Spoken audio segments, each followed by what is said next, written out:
Aujourd'hui, nous rencontrons Mathieu Tabar, producteur de céréales et de légumes secs en Loire-Atlantique. Ensemble, découvrons en quoi le sorgho est bénéfique à la fois pour la santé et pour l'environnement. Présentez-vous et présentez la ferme. Moi c'est Mathieu Tabar, je travaille avec mon père à la ferme de l'Enfrounière. On est une ferme en agriculture biologique, donc on est 2 associés, on a 6 salariés qui s'occupent de la transformation, de la vente directe de nos produits. On a aujourd'hui 150 hectares de culture. Qu'est-ce que le sorgho ? Alors le sorgho c'est une graminée, c'est une plante qu'on sème autour du mois de mai et qu'on récolte autour du mois d'octobre. C'est une plante qui ressemble beaucoup au maïs mais qui est moins exigeante en termes d'eau et en termes de fertilisation. Pourquoi cette céréale ? Alors le sorgho en fait c'est une plante qu'on a découvert avec papa alors qu'on se posait une question. On a une rotation des cultures chez nous qui est divisée en 4. On a une partie des cultures qu'on sème en fin de printemps. Donc dedans il y a le sorgho, le tournesol, le maïs et le sarrasin. Et en fait le sorgho est intervenu parce qu'on avait la problématique sur ce cycle de cultures qui sont des cultures qui souvent sont sensibles au manque d'eau parce que c'est des cultures qui se développent l'été. Dans ces cultures, il y a du maïs qui est parmi l'ensemble des plantes qu'on sème sur cette période qui est la plante la plus exigeante. Et nous, on a un potentiel d'irrigation qui est très faible. Donc dès qu'il y a des années sèches, ça crée des baisses de rendement sur le maïs. Donc on se dit quelle plante on peut mettre à la place. Et le sorgho, ça nous semblait être une bonne solution. Quand avez-vous commencé à cultiver le sorgho ? Avez-vous eu des craintes ? Alors on a commencé à cultiver du sorgho il y a 3 ans. Il n'y avait pas beaucoup d'enjeux, donc il n'y avait pas beaucoup de craintes. En fait, c'était une année où on avait cassé pas mal de maïs et de tournesol parce qu'il y avait eu des problèmes à la levée. Et du coup, on arrivait assez tard en saison, donc on s'est dit que c'était la bonne occasion pour tester le sorgho sans risque. On l'a semé dans les endroits qui étaient du coup les plus compliqués. Et finalement, comme le sorgho s'en est pas mal sorti, on s'est dit qu'on allait étendre ça. Donc peu à peu, on en a semé 1, puis 2, puis 5 hectares. Comment cultiver le sorgho ? Quel est votre retour d'expérience ? Le sorgho, en fait, on s'est aperçu que c'est une culture qui se conduisait assez bien. On l'a semé avec un semoir à maïs classique. On a le même itinéraire technique que pour du maïs, c'est-à-dire qu'on va faire en général un labour, on sème, on va faire un premier désherbage à l'aveugle, donc avant que le sorgho commence à pointer, on passe une hercéterie.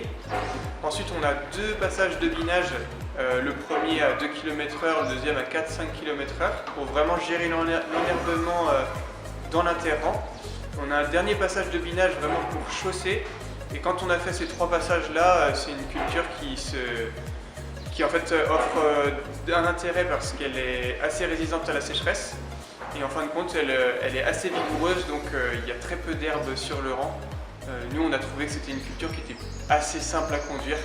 Quelle a été votre réaction lorsqu'on vous a présenté le projet sorgho ? La première fois que j'ai eu vent du projet de Science avec Clarisse, c'est vraiment tombé à pic. Parce qu'on était dans la phase avec papa où on se disait c'est bien, maintenant on arrive, on a développé la partie agronomique du sorgho, mais il reste encore la partie qui est certainement la plus compliquée qui est de trouver des débouchés commerciaux. On n'a pas de débouchés sorgho bio dans les coopératives qui sont autour de chez nous. Donc l'idée pour nous ça a été de proposer la mouture, parce qu'on a un équipement de mouture juste à côté de la ferme qui nous permet de faire de la farine de sorgho et de vendre de la farine de sorgho à des transformateurs. Si notre ambition elle est de remplacer intégralement le maïs qui est produit sur la ferme par du sorgho, là on parle de volume de 30 à 50 tonnes de farine par an. Ça, c'est très difficile de l'envisager en circuit ultra local. Donc l'idée, il est de pouvoir proposer ça à des partenaires industriels. Donc quand j'ai eu le coup de fil d'AgroSup Dijon, pour moi ça a été une super opportunité en fait de travailler sur des débouchés en transformation et de discuter avec l'école de ce projet qui est en fait un projet de changement de filière. Comment utiliser le sorgho ? Alors le sorgho, en fait, il est encore plein de mystères, en fait, je pense, pour nous. On connaît assez peu ses usages. Là, nous, on a réussi à en faire des pains sans gluten. On a pu aussi en faire l'intégrer dans des préparations pour des pains de saison, pour donner un goût, une couleur bien spécifique. On a aussi fait des tests de sablé, de cookies. Je pense que le sorgho va très bien se marier pour faire des super recettes en pâtisserie sèche notamment. On n'a pas encore fait, mais on voudrait faire des tests pour faire des pâtes sans gluten. Parce que le sorgho, il a une couleur bien spécifique. En fait, la farine est entre rose et violette en fonction du taux d'enveloppe qui sont dedans. Du coup, je pense qu'il y a plein de débouchés. Donc Science travaille sur la partie céréales pour le petit déjeuner. Je pense qu'il y a plein de choses à créer pour pouvoir développer cette super culture. Quelles sont vos ambitions pour l'avenir ? Alors nos ambitions pour l'avenir, il y en a plusieurs. On va dire que la première ambition, ça serait de pouvoir remplacer, comme je le disais, tout le maïs produit, donc c'est-à-dire à peu près une douzaine d'hectares par du sorgho pour limiter notre dépendance à la pluie l'été. Donc ces 12 hectares de sorgho, si on compte des rendements moyens, je pense que ça va nous donner à peu près 50 tonnes de sorgho par an à valoriser. Donc l'idée et l'ambition, c'est de transformer l'intégralité de ce sorgho, donc ces 50 tonnes, pour arriver à peu près à 35 tonnes de farine de sorgho commercialisée en circuit court. C'est-à-dire que de développer notre clientèle à la fois de petits transformateurs en local, mais aussi pouvoir nouer des partenariats avec des industriels à qui on pourrait vendre des palettes entières de farine de sorgho pour arriver à notre objectif. Merci beaucoup à Mathieu Tabard pour cet entretien.